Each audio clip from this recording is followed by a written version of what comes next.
ये सरकार 30 मार्क का सरकार 30 से बहुत प्रभावित है। जो लोग दावा कर रहे थे कि 400 पार, और अगर 400 पार हो गए होते और सड़कों पर तलवारें और राइफलें घूम रही होती। आरोप पर आरोप, वार पर वार। अप्रैल की चढ़ती दोपहरी में अखिलेश यादव पर भी गर्मी सवार है। क्रोध में लाल हो रहे हैं और निशाने पर हैं योगी सरकार और यूपी के सीएम योगी आदित्यनाथ। अखिलेश ने बोलना शुरू किया तो आरोपों की झड़ी तक लगा दी।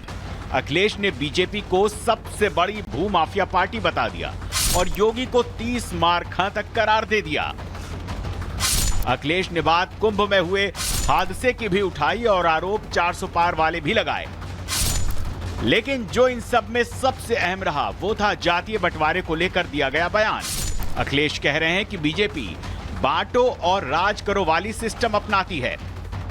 सच्चाई तो ये है, धार्मिक उन्माद और जातियों का झगड़ा या जातियों के बीच में एक दूसरे के प्रति विश्वास न रहना, ये बढ़ाने का काम कोई कर रहा है तो वो भारतीय जनता पार्टी है। जो लोग दावा कर रहे थे कि 400 पार, और अगर 400 पार हो गए होते और सड़कों पर तलवारें और राइफलें घूम रही होती। 19 अप्रैल को आगरा पहुंचकर अखिलेश ने सांसद रामजी सुमन से मुलाकात करके प्रतीकों की राजनीतिक वाली चाल चल दी थी, जिस पर उनको योगी आदित्यनाथ ने खरी खरी सुना दी थी। इस पर अब अखिलेश बोल रहे हैं कि इतिहास को इतिहास ही रहने दीजिए। समाजवादी पार्टी और कांग्रेस देश के अंदर और प्रदेश के अंदर जातीय संघर्ष नया प्रारंभ करने का प्रयास कर रही है। और यह जातीय संघर्ष किस रूप में? आपने देखा होगा, समाजवादी पार्टी का एक विधायक महाराष्ट्र के अंदर छत्रपति शिवाजी महाराज का अपमान करता है और औरंगजेब का महिमा मंडन करता है। समाजवादी पार्टी का एक सांसद प्रदेश में महाराणा सांगा का अपमान करता है और विदेशी आक्रांता जिसने राम जन्मभूमि के मंदिर को तुड़वाया था उस बाबर का महिमा मंडन करता है। यह वही कुत्सित मानसिकता है जो दलितों का, गरीबों का, वंचितों का हित नहीं होने देना चाहती है। इतिहास को इतिहास रहने दीजिए। जो इतिहास हमारी प्रोग्रेस को रोकता हो, जो इतिहास हमारे आपके बीच में मनमुटाव पैदा करता हो, एक दूसरे को ऊंचा नीचा दिखाने के लिए ऐसा इतिहास हो, उस इतिहास को इतिहास ही रहना चाहिए, उस पर चर्चा नहीं करनी चाहिए। 2024 की सियासी जमीन पर समाजवादी पार्टी ने योगी आदित्यनाथ से फतह हासिल की थी, लेकिन महाकुंभ के आयोजन और उपचुनावों में भारी जीत ने एक बार फिर चुनावी मैदान में योगी आदित्यनाथ को एज दिला दिया है। इसीलिए इसी एज को काटने के लिए अखिलेश 2027 की सियासी जमीन की तैयारी करने में लग गए हैं। Bureau report, Republic Bharat. Delhi के यमुना विहार इलाके में बाइक सवार बदमाशों ने बंदूक के दम पर युवक से लूटपाट की। सीसीटीवी वीडियो के आधार पर मामला दर्ज किया गया। पुलिस आरोपियों की तलाश में अब जुटी हुई है। तस्वीरें आप देख रहे हैं, यमुना विहार का ये मामला बताया जा रहा है, जहां सरेआम लूट की वारदात को अंजाम देते ये बदमाश दिखाई दे रहे हैं, मौके से फरार हो गए। फिलहाल पुलिस सीसीटीवी के आधार पर ही तलाश कर रही है। ये तस्वीरें देखिए, बाइक से दोनों बदमाश आते हैं, बंदूक के दम पर सरेआम लूटपाट करते हैं और फिर मौके से फरार हो जाते हैं। तो दिल्ली में बदमाशों का इस कदर आतंक की सरेआम लूटपाट कर मौके से फरार हो गए। सीसीटीवी सबूत और इसी के आधार पर मामले की जांच की जा रही है। पुलिस लगातार मामले में जांच कर रही है, तलाशी अभियान चलाया जा रहा है। उधर संभल हिंसा के मास्टरमाइंड पर बड़ा एक्शन लगातार लिया जा रहा है। आरोपी शारिक साठा की करोड़ों की संपत्ति जिसे जब्त किया गया है, 2 करोड़ 31 लाख रुपए की यह संपत्ति सरकार ने जब्त कर ली है। दुबई में बैठे शारिक साठा पर हिंसा भड़काने के आरोप हैं, जिसके चलते बड़ी कार्रवाई लगातार जारी है। आरोपी शारिक साठा पर शिकंजा कसा जा रहा है। उसकी 2 करोड़ 31 लाख रुपए की संपत्ति जो सरकार की तरफ से जब्त कर ली गई है। इसी के साथ ही संभल हिंसा के मास्टरमाइंड पर यह बड़ा एक्शन लगातार जारी है। संबल में अपराध एवं अपराधियों की गतिविधियों पर अंकुश लगाने के लिए और पर्टिकुलरली गैंगस्टर एक्ट के तहत कार्रवाई को और पुख्ता करने के लिए पुलिस के द्वारा पिछले कुछ महीने से जो सारिक साठा जो गैंग है, जो ऑटो लिफ्टर गैंग है, और उनके द्वारा 24 नवंबर को संबल हिंसा में भी पार्टिसिपेट किया गया था और लोगों की हत्या की गई थी, उस पे और शिकंजा कसने के लिए पुलिस के द्वारा 2009 में एक गैंगस्टर का अभियोग है, वो सारिक साठा उसकी गैंग के सदस्य सिकंदर के विरुद्ध दर्ज कराया था। बाद में जब इसकी प्रॉपर्टी की छानबीन की गई तो सारिक साठा की पत्नी गुले रोशन और सिकंदर की पत्नी सजा परवीन, इन दोनों महिलाओं के नाम पे इन लोगों ने प्रॉपर्टी खरीदी थी। उस प्रॉपर्टी जो कि तुर्तीपुर इलाहा में स्थित है, 268 स्क्वायर मीटर की ये प्राइम प्रॉपर्टी है, जो भी वर्तमान में इसकी बाजारू कीमत 2,31,00,000 रुपए है।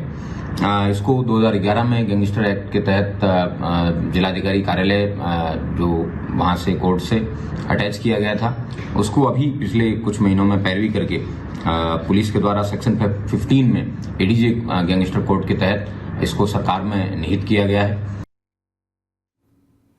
और यूपी के कानपुर में सपा विधायक नसीम सोलंकी के सरकारी गनर के एक पत्रकार के साथ मारपीट की गई। आरोप है कि सपा विधायक नसीम सोलंकी ने गनर ने पहले फोटो जर्नलिस्ट को पटक दिया और फिर उसका कैमरा तक तोड़ दिया।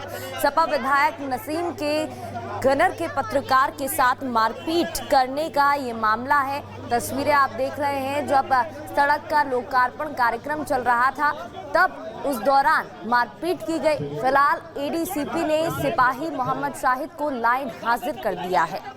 तो कानपुर में पत्रकार के साथ मारपीट की गई। सोशल मीडिया पे एक वीडियो वायरल हुआ जिसमें माननीय विधायिका जी एक कार्यक्रम में शूटरगंज में थाना क्षेत्र गाटुली में आई हुई थी। यहाँ पर उनके गनर एवं एक स्थानीय छायाकार के मध्य विवाद हुआ, जिसमें स्थानीय छायाकार का द्वितीय पक्ष का ये कहना है कि उनके साथ अभद्र ढंग से व्यवहार किया गया एवं उनको धक्का देके गिरा दिया गया। और अब बात अभिनेत्री उर्वशी रौतेला की। दरअसल उर्वशी रौतेला ने अपने मंदिर के बारे में दावा करके बड़ा विवाद खड़ा कर दिया है। सिद्धार्थ कन्नन के साथ हाल ही में एक बातचीत में उर्वशी ने बद्रीनाथ धाम के पास उर्वशी का मंदिर होने के बारे में कहा। अब उनके इस बयान से बद्रीनाथ मंदिर के स्थानीय पुजारी और निवासी काफी नाराज हो चुके हैं।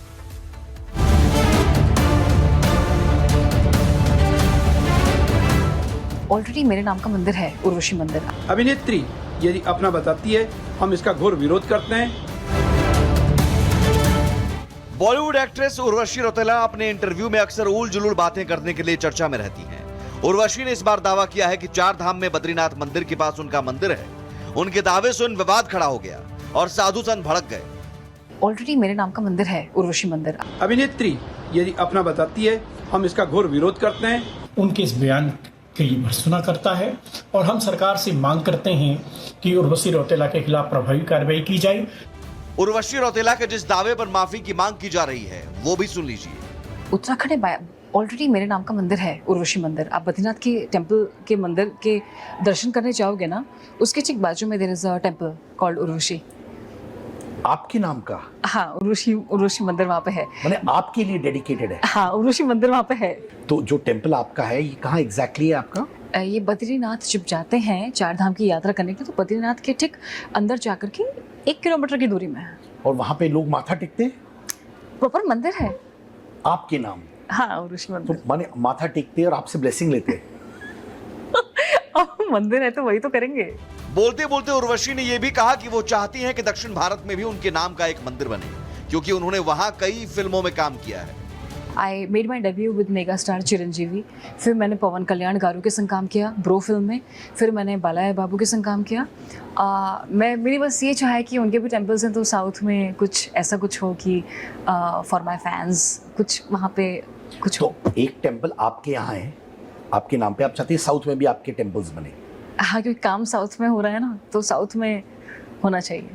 एक्ट्रेस ने दिमाग हिला देने वाला दावा किया तो बद्रीनाथ से जुड़े तीर्थ पुरोहित तक भड़क गए। उर्वशी यानी उरु भाग गिरा उर्वशी, और ये उर्वशी मंदिर भगवती सती का है, भगवती दुर्गा के रूप में है, भगवती लक्ष्मी के रूप में है। साथ ही बद्रीनाथ मंदिर और वहाँ के हक हकूकधारी यानी पांडुकेश्वर के गांव वाले और बामणी के गांव वाले, साथ में माणा के गांव वाले अपने इष्ट भगवती के रूप में उन्हें मानते हैं। कोई अभिनेत्री यदि अपना बताती है, हम इसका घोर विरोध करते हैं। ये बात गलत है, समाज में इसका संदेश गलत जाएगा। हम तो कहते हैं सरकार को ऐसे व्यक्ति के प्रति बिल्कुल कोई एक्शन लेना चाहिए। उर्वशी रौतेला द्वारा जो यह बयान दिया गया है बिल्कुल निंदनीय है। उत्तराखंड चारधाम तीर्थ पुरोहित महापंचायत उनके इस बयान की भर्त्सना करता है और हम सरकार से मांग करते हैं कि उर्वशी रौतेला के खिलाफ प्रभावी कार्रवाई की जाए। हम बद्रीनाथ केदारनाथ मंदिर समिति से भी मांग करते हैं कि उनको भी इस दिशा में कार्रवाई करनी चाहिए।